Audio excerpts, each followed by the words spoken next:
വചനമേ നിത്യജീവന്റെ ആധാരമേ, രക്ഷയേകിടും സത്യമാർഗമേ, എന്റെ ആത്മാവിനാശ്വാസമേ.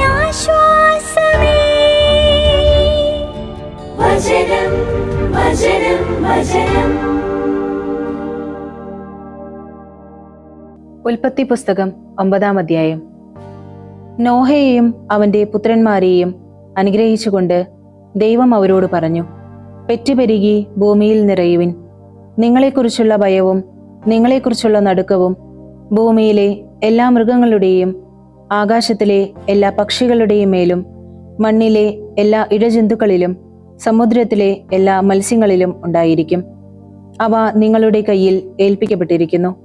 ചരിക്കുന്ന ഓരോ ജീവിയും നിങ്ങൾക്ക് ആഹാരമായിരിക്കട്ടെ. ഹരിതസസ്യങ്ങൾ പോലെ തന്നെ ഇവയെല്ലാം നിങ്ങൾക്ക് ഞാൻ തരുന്നു. എന്നാൽ മാംസം അതിൻ്റെ ജീവനോടുകൂടെ രക്തത്തോടുകൂടെ നിങ്ങൾ ഭക്ഷിക്കരുത്. തീർച്ചയായും നിങ്ങളുടെ ജീവന് വേണ്ടി നിങ്ങളുടെ രക്തം ഞാൻ ആവശ്യപ്പെടും. ഓരോ ജീവിയുടെയും കയ്യിൽ നിന്ന് അത് ഞാൻ ആവശ്യപ്പെടും. മനുഷ്യന്റെ കയ്യിൽ നിന്ന്, അവന്റെ സഹോദരന്റെ കയ്യിൽ നിന്ന് മനുഷ്യജീവൻ ഞാൻ ആവശ്യപ്പെടും. മനുഷ്യന്റെ രക്തം ചിന്തുന്നവന്റെ രക്തം മനുഷ്യനാൽ ചിന്തപ്പെടും. എന്തെന്നാൽ ദൈവത്തിന്റെ ഛായയിലാണല്ലോ അവിടുന്ന് അവനെ മനഞ്ഞത്. നിങ്ങൾ പെറ്റുപെരുകുവിൻ, ഭൂമിയിൽ നിറയുവിൻ, അവളിൽ നിങ്ങൾ പെരുകുവിൻ. നോഹയോടും അവനോട് കൂടെയുണ്ടായിരുന്ന പുത്രന്മാരോടും ദൈവം ഇപ്രകാരം അരുളി ചെയ്തു: ഞാനിതാ നിങ്ങളുമായും നിങ്ങൾക്ക് ശേഷം നിങ്ങളുടെ സന്തതികളുമായും എന്റെ ഉടമ്പടി സ്ഥാപിക്കുന്നു. പെട്ടകത്തിൽ നിന്ന് പുറത്തു വന്നവ തുടങ്ങി ഭൂമിയിലെ സകല ജന്തുക്കളുമായും നിങ്ങളോടൊത്തുള്ള സകല ജീവജാലവുമായും പക്ഷിജാലത്തിലും മൃഗഗണത്തിലും സകല ഭൗമജീവിയിലും നിങ്ങളോട് കൂടെയുള്ളവയുമായും നിങ്ങളുമായും ഞാൻ എൻ്റെ ഉടമ്പടി സ്ഥാപിക്കുന്നു. ഇനിയൊരിക്കലും ജലപ്രളയത്താൽ ശരീരികളാകമാനം നശിപ്പിക്കപ്പെടുകയില്ല. ഭൂമിയെ നശിപ്പിക്കും വിധം ഇനിയൊരു പ്രളയമുണ്ടാവുകയില്ല. അനന്തരം ദൈവം പറഞ്ഞു, ഞാനും നിങ്ങളും തമ്മിലും നിങ്ങളോടൊപ്പമുള്ള എല്ലാ ജീവജാലങ്ങളും തമ്മിലും തലമുറകളോളം ശാശ്വതമായി ഞാൻ ഉറപ്പിക്കുന്ന ഉടമ്പടിയുടെ അടയാളം ഇതായിരിക്കും. ഞാൻ മേഘത്തിൽ എൻ്റെ വില്ല് വയ്ക്കുന്നു. അത് ഞാനും ഭൂമിയും തമ്മിലുള്ള ഉടമ്പടിയുടെ അടയാളമായിരിക്കും. ഞാൻ ഭൂമി മേഘാവൃതമാക്കുകയും വില്ല് മേഘത്തിൽ പ്രത്യക്ഷമാവുകയും ചെയ്യുമ്പോൾ നിങ്ങളുമായും സകല ശരീരിയിലും പെട്ട ഓരോ ജീവജാലവുമായുള്ള എൻ്റെ ഉടമ്പടി ഞാൻ അനുസ്മരിക്കും. ശരീരികളെ ഒന്നാകെ നശിപ്പിക്കും വിധം ഇനിയൊരിക്കലും ജലം ഒരു പ്രളയമായി തീരുകയില്ല. വില്ല് മേഘത്തിൽ പ്രത്യക്ഷപ്പെടുമ്പോൾ ദൈവവും ഭൂമിയിലെ സകല ശരീരിയിലും പെട്ട ഓരോ ജീവജാലവും തമ്മിലുള്ള ശാശ്വതമായ ഉടമ്പടി ഓർമ്മിക്കാൻ വേണ്ടി ഞാൻ അത് നോക്കിക്കാണും. ദൈവം നോഹയോട് അരുൾ ചെയ്തു: ഇത് ഞാനും ഭൂമിയിലെ ഓരോ ശരീരിയും തമ്മിൽ ഞാൻ സ്ഥാപിക്കുന്ന ഉടമ്പടിയുടെ അടയാളമായിരിക്കും. ഷേം, ഹാം, യാഫെത്ത് എന്നിവരാണ് പെട്ടകത്തിൽ നിന്ന് പുറത്തിറങ്ങിയ നോഹയുടെ പുത്രന്മാർ. ഹാമാണ് കാനാന്റെ പിതാവ്. ഇവരാകുന്നു നോഹയുടെ 3 പുത്രന്മാർ. ഇവരെ കൊണ്ടാണ് ഭൂമി മുഴുവൻ നിറഞ്ഞത്.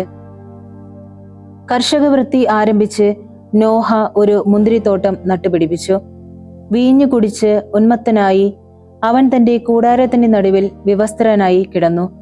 കാനാന്റെ പിതാവായ ഹാം തന്റെ പിതാവിന്റെ നഗ്നത കാണുകയും പുറത്തുണ്ടായിരുന്ന തന്റെ 2 സഹോദരന്മാരോട് പറയുകയും ചെയ്തു.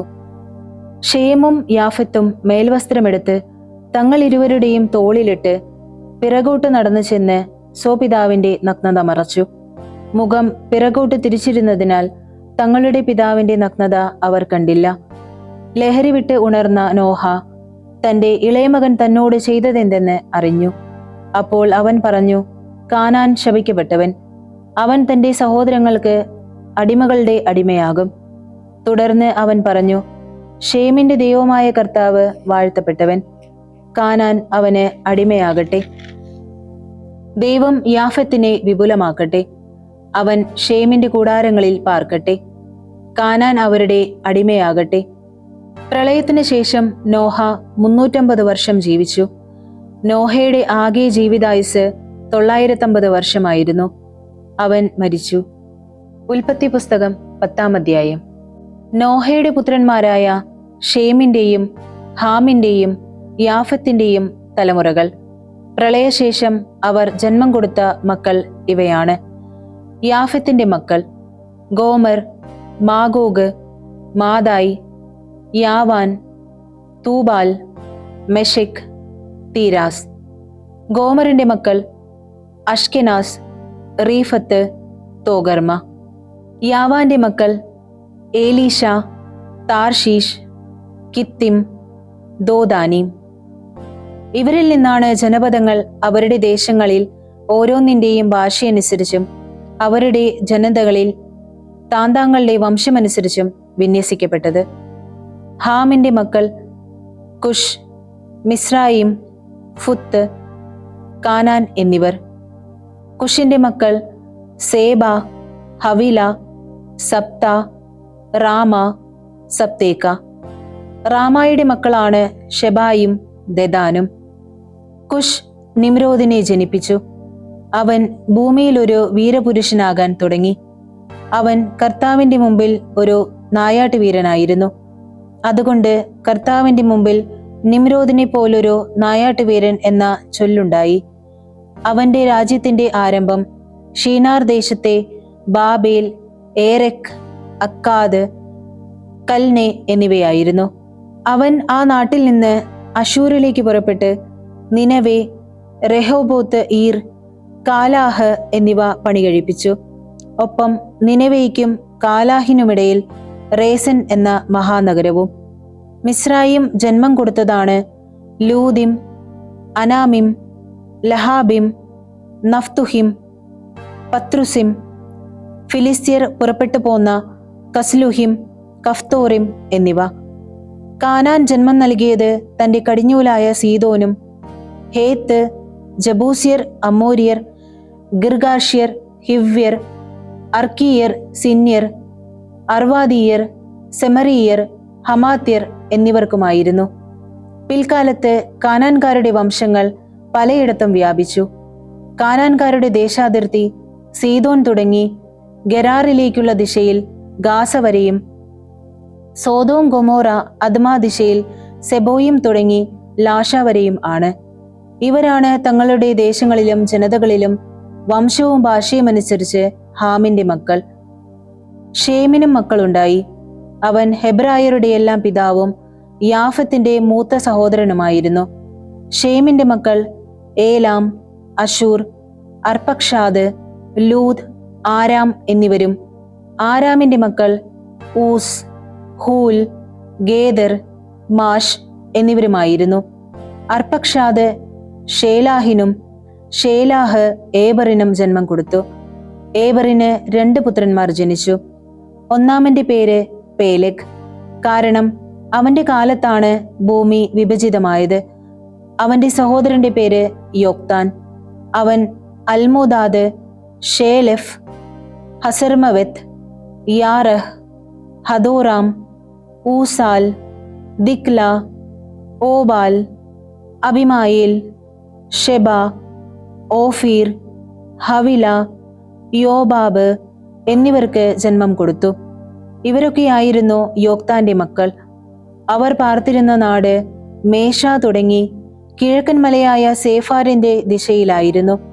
ഇവരാണ് തങ്ങളുടെ ദേശങ്ങളിലും ജനതകളിലും വംശവും ഭാഷയും അനുസരിച്ച് ഷേമിന്റെ മക്കൾ. ഇവയാണ് തങ്ങളുടെ ഉൽപ്പത്തി അനുസരിച്ച് ജനതകളിൽ നോഹയുടെ മക്കളുടെ വംശങ്ങൾ. ഇവരിൽ നിന്നാണ് പ്രളയത്തിന് ശേഷം ജനതകൾ ഭൂമിയിൽ വേർതിരിഞ്ഞത്. 9-ാം സങ്കീർത്തനം. കർത്താവെ, പൂർണ്ണ ഹൃദയത്തോടെ ഞാൻ അങ്ങേക്ക് കൃതജ്ഞതയർപ്പിക്കും.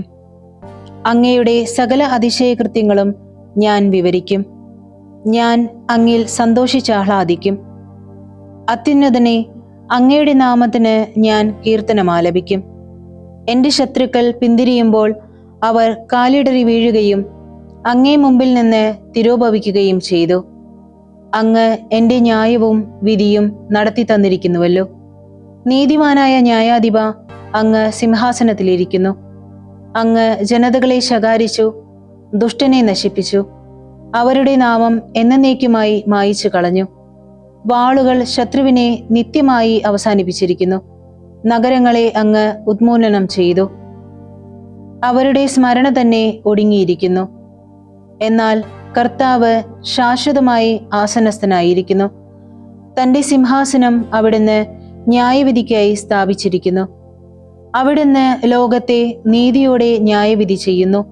അവിടുന്ന് ജനപദങ്ങളെ പരമാർത്ഥതയോടെ വിധിക്കുന്നു. കർത്താവ് മർദ്ദിതന് സങ്കേതമാണ്, ക്ലേശത്തിലാകുന്ന നേരങ്ങളിൽ ഒരു സങ്കേതം. അങ്ങേ നാമമറിയുന്നവർ അങ്ങിൽ ആശ്രയിക്കുന്നു. കർത്താവെ, അങ്ങേ അന്വേഷിച്ചവരെ അങ്ങ് ഉപേക്ഷിച്ചിട്ടില്ലല്ലോ. സിയോൻ വാസിയായ കർത്താവിന് കീർത്തനമാലപിക്കുവിൻ. ജനങ്ങളുടെ ഇടയിൽ അവിടുത്തെ പ്രവൃത്തികൾ ഉദ്ഘോഷിക്കുവിൻ. എന്തെന്നാൽ രക്തത്തിന് പ്രതികാരം ചെയ്യുന്നവൻ അവരെ ഓർമ്മിക്കും. പീഡിതരുടെ നിലവിളി അവിടുന്ന് മറക്കുന്നില്ല. കർത്താവെ, എന്നിൽ കനിയണമേ. മരണകവാടങ്ങളിൽ നിന്ന് എന്നെ ഉദ്ധരിക്കുന്നവനെ, വിദ്വേഷകരിൽ നിന്നുള്ള എന്റെ പീഡകൾ കാണണമേ.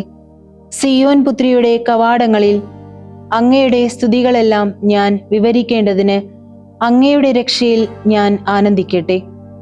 ജനതകൾ കുഴിച്ച കുഴിയിൽ അവർ തന്നെ താണടിഞ്ഞു. അവർ ഒരുക്കിയ വലയിൽ അവരുടെ കാൽ തന്നെ കുരുങ്ങി. കർത്താവ് തന്നെ തന്നെ വെളിപ്പെടുത്തി.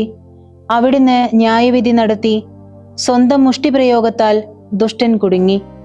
ദുഷ്ടർ പാതാളത്തിലേക്ക് മടങ്ങട്ടെ, ദൈവത്തെ മറക്കുന്ന സകല ജനതകളും തന്നെ. ദരിദ്രർ നിത്യം വിസ്മരിക്കപ്പെടുകയില്ല. പീഡിതരുടെ പ്രത്യാശ എന്നേക്കുമായി അസ്തമിക്കുകയില്ല. കർത്താവെ, എഴുന്നേൽക്കണമേ. മർത്യൻ പ്രബലപ്പെടാതിരിക്കട്ടെ. ജനതകൾ അങ്ങയുടെ സന്നിധിയിൽ ന്യായം വിധിക്കപ്പെടട്ടെ. കർത്താവെ, അവർക്ക് ഭീതി ഉളവാക്കണമേ. തങ്ങൾ മർത്യരാണെന്ന് ജനതകൾ മനസ്സിലാക്കട്ടെ.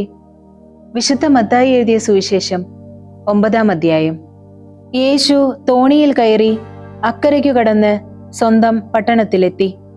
അവർ ഒരു തളർവാദ രോഗിയെ കിടക്കയോടെ അവന്റെ അടുക്കൽ കൊണ്ടുവന്നു. അവരുടെ വിശ്വാസം കണ്ട് അവൻ തളർവാദ രോഗിയോട് അരുൾ ചെയ്തു, മകനെ, ധൈര്യത്തോടെയിരിക്കുക, നിന്റെ പാപങ്ങൾ ക്ഷമിക്കപ്പെട്ടിരിക്കുന്നു. അപ്പോൾ നിയമജ്ഞരിൽ ചിലർ പരസ്പരം പറഞ്ഞു, ഇവൻ ദൈവദൂഷണം പറയുന്നു. അവരുടെ വിചാരങ്ങൾ ഗ്രഹിച്ച യേശു ചോദിച്ചു, നിങ്ങൾ ഹൃദയത്തിൽ തിന്മ വിചാരിക്കുന്നതെന്ത്? ഏതാണ് എളുപ്പം, നിന്റെ പാപങ്ങൾ ക്ഷമിക്കപ്പെട്ടിരിക്കുന്നു എന്ന് പറയുന്നതോ എഴുന്നേറ്റ് നടക്കുക എന്ന് പറയുന്നതോ? ഭൂമിയിൽ പാപങ്ങൾ ക്ഷമിക്കാൻ മനുഷ്യപുത്രന് അധികാരമുണ്ടെന്ന് നിങ്ങൾ അറിയേണ്ടതിന് അവൻ അപ്പോൾ തളർവാദ രോഗിയോട് പറഞ്ഞു, എഴുന്നേറ്റ് കിടക്കയെടുത്ത് നിന്റെ വീട്ടിലേക്ക് പോകുക. അവൻ എഴുന്നേറ്റ് വീട്ടിലേക്ക് പോയി. ജനക്കൂട്ടം ഇത് കണ്ട് ഭയപ്പെട്ട് മനുഷ്യർക്ക് ഇത്തരം അധികാരം നൽകിയ ദൈവത്തെ മഹത്വപ്പെടുത്തി.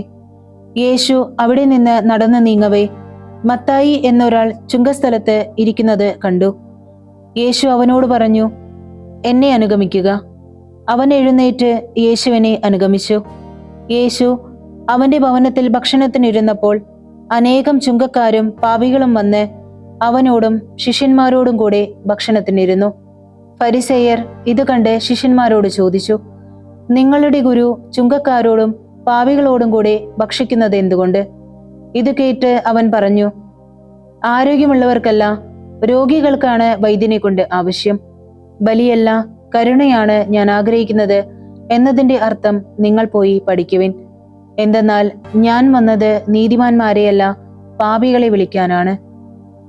യോഹന്നാന്റെ ശിഷ്യന്മാർ യേശുവിന്റെ അടുത്ത് വന്ന് ചോദിച്ചു, ഞങ്ങളും ഫരിസേയരും ഉപവസിക്കുകയും നിന്റെ ശിഷ്യന്മാർ ഉപവസിക്കാതിരിക്കുകയും ചെയ്യുന്നത് എന്തുകൊണ്ട്? അവൻ അവരോട് പറഞ്ഞു, മണവാളൻ കൂടെയുള്ളപ്പോൾ മണവറ തോഴർക്ക് ദുഃഖം ആചരിക്കാനാകുമോ? മണവാളൻ അവരിൽ നിന്ന് എടുക്കപ്പെടുന്ന ദിവസങ്ങൾ വരും, അപ്പോൾ അവർ ഉപവസിക്കും.